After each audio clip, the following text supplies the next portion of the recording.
Удар по лидеру страны, атакована резиденция, от ракет не спрятаться нигде. Иран наносит жесткие удары в ответ и готовит козырь, который затронет весь мир. В конфликт включаются США и другие ядерные державы. Напряжение нарастает. Украина нанесла удар по заводам взрывчатки, полыхало как никогда. Видео, которое нужно видеть. Демилитаризация идет по плану, но есть нюанс. Россияне сбивают самолеты друг друга. И многое другое. Самые важные и срочные новости, эксклюзивные подробности. Вы смотрите информационный выпуск «Нехта». Оперативно о событиях в России, Украине, Беларуси и мире. Раньше и понятнее других. Все, что нужно знать сегодня.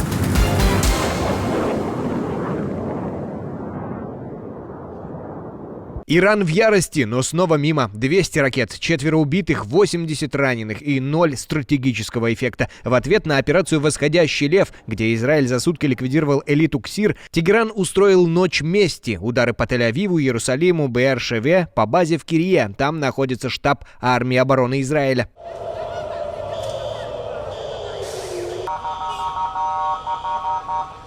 Было громко, и не все ракеты удалось сбить. Цахал не комментирует информацию о попаданиях. СМИ сообщают, что Соединенные Штаты помогали Израилю сбивать иранские ракеты.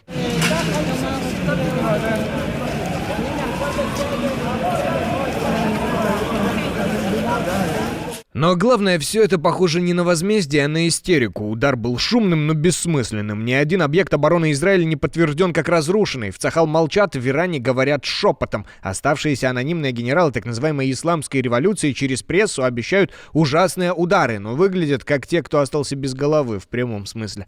Это противостояние не закончится ограниченными действиями прошлой ночи. И удары Ирана будут продолжаться. И эти действия будут очень болезненными и прискорбными для агрессоров. По мнению военных экспертов, Иран не способен на эффективное противостояние с Израилем. Иранские ракеты неточные, как любое неточное оружие, если оно применяется против густонаселенных жилых районов, это оружие террора, в то время как Израиль уничтожает иранскую ядерную инфраструктуру, ученых-ядерщиков и всю верхушку армии. Иран в ответ бьет по домам мирных жителей. Достать израильскую авиацию в ее бетонных бункерах ни шахеды, ни баллистика не способны.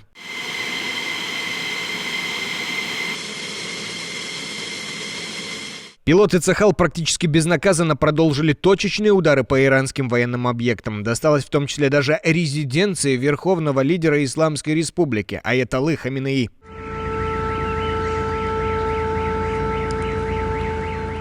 Израиль нанес один из самых разрушительных ударов по военному командованию Ирана за последние десятилетия. Ликвидированы сразу 8 ключевых генералов, включая начальника генштаба, командующего корпусом сил исламской революции и главы ракетной программы. Среди погибших генерал Салами, который курировал внешние операции Тегерана в Сирии, Ливане и Йемене. Кроме этого, уничтожен начальник генштаба ВС Ирана, один из главных стратегов режима, командующий воздушно-космическими силами КСИР, архитектор иранской ракетной программы, глава оперативного штаба, а также высокопоставленные офицеры разведки, ПВО и оперативного управления. Это не просто удар по элите, это обезглавливание всей вертикали командования, от стратегов до координаторов боевых операций с опытом. Обезглавлены также 9 ведущих ученых-ядерщиков. Если данные подтвердятся официально, это станет беспрецедентной утратой для иранской элиты и может запустить цепную реакцию по всему Ближнему Востоку.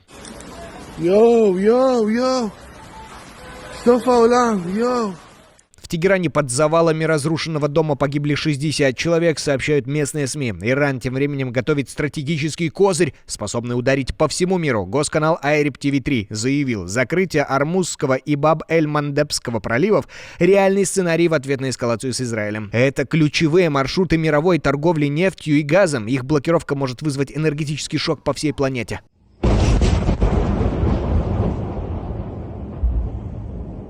Атака Израиля стала для Ирана национальной травмой и поворотным моментом в 21 веке. Республика потеряла ключевых военных лидеров и целые звенья ПВО. На смену старым генералам приходят радикализованные командиры, готовые к любым шагам. Страна стремительно теряет управляемость, катится в сторону дезинтеграции и может стать новым Йеменом, слабофункционирующим, но агрессивным государством.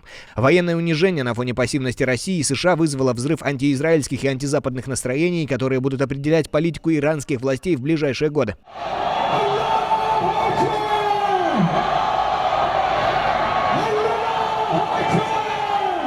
13 июня теперь рубеж, за которым Иран уже никогда не будет прежним. Нетаньяху, которого противники исламского режима в Иране называют дядей, призвал иранцев к восстанию против нынешних властей. В Иерусалиме, похоже, всерьез нацелились на смену режима в Тегеране.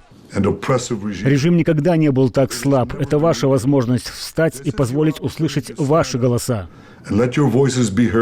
Премьер-министр Израиля также повторил лозунг иранских протестов «Женщина, жизнь, свобода». Постпред Ирана при ООН тем временем говорит, что действия Израиля – это объявление войны. В самой стране обещают запустить 2000 ракет по Израилю во время следующей атаки. А ведь обе страны обладают ядерным потенциалом. Один удар, и Тель-Авив может превратиться в пепел. Даже боеголовка в 50 килотонн в разы мощнее Хиросимы. Но для полного уничтожения Израиля потребовалось бы как минимум 150 таких ударов. И это делает угрозу не только реальной, но и взаимной.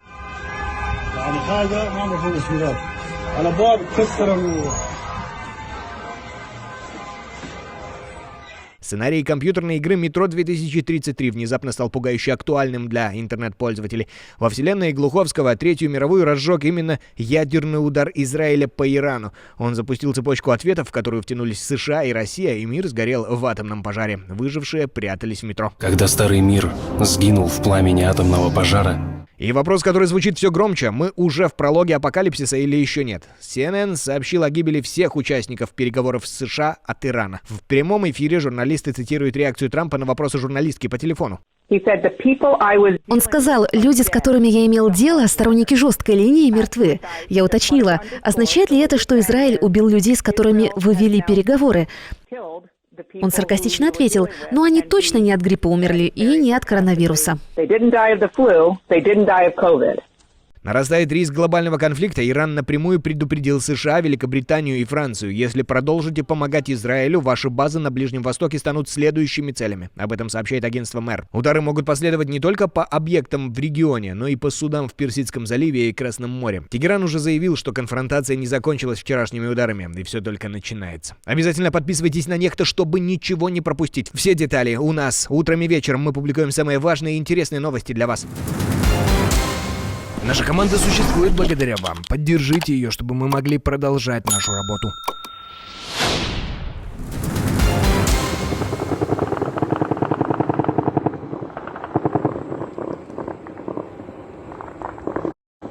Есть, ага. Очередной визит украинских птичек и снова точно в цель. Дроны атаковали Невинномысский азот, гигант химической промышленности в Ставропольском крае. И именно здесь производят компоненты для взрывчатки, снарядов и ракетного топлива, которые потом летят по украинским городам. Где летит? Вот над нами. Смотри. Да. Миназот вообще. Видите его? Умоляю. Назад. Все по классике: серия мощных взрывов, пожар на территории, паника и бессилие ПВО. Генштаб Украины официально подтвердил удар, подчеркнув, завод напрямую участвует в обеспечении российской агрессии. А значит, теперь по заслугам российская оборонка горит. Да. Попал. Сбили. Кого попал? Нет, сбили. Нет, сбили. Губернатор в обычном стиле заявил, все дроны были сбиты, на территорию предприятия упали обломки. В сети мнения разделились. Ребят, там горит азот, и там слышно было стрельбу. Слышно, как стреляют. И сейчас очень страшно. И, как вам сказать, там слышно звуки стрельбы. А это азот. Пункт управления предприятием после так называемого падения обломков выглядит так. Короче говоря, Леша, вот такая-то вот херня.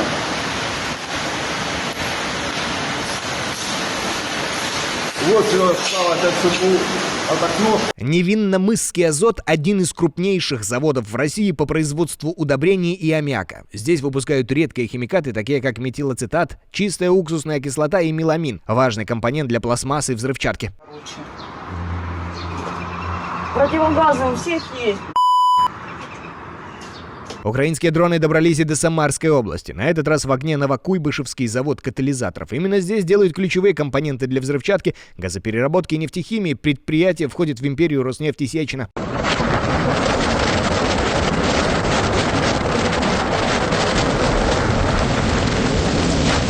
Серия взрывов, пожар, паникующая женщина и, как всегда, никаких повреждений, если верить губернатору. Только вот местные в это не верят.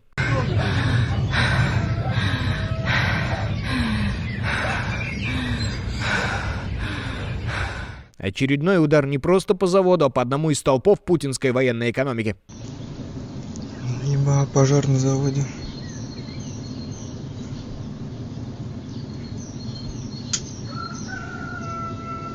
Неплохо горит, блин.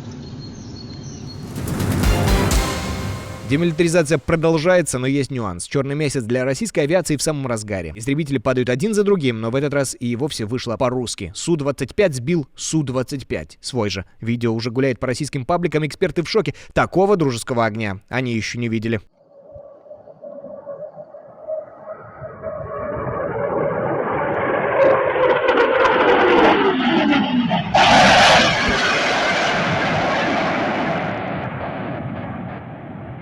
А ведь это только один из эпизодов. В июне сбили Су-35 впервые ракетой с украинского F-16. И это настоящий символ. Старый американский истребитель, переданный совсем недавно, уничтожил флагман путинской четверки в небе. А началось все с операции «Паутина», в которой СБУ сожгла треть стратегической авиации прямо на аэродромах в глубине России. Так что июнь 25-го это уже точно переломный. Исторически, возможно, уступает только июню 41-го. Отдельное спасибо за то, что досмотрели до конца. Спасибо за ваше доверие. Жду развернутых комментариев, лайков и репостов. Это важно для того, чтобы нас становилось больше. На этом пока все. Доброго вам вечера. До новых встреч и хороших вам новостей.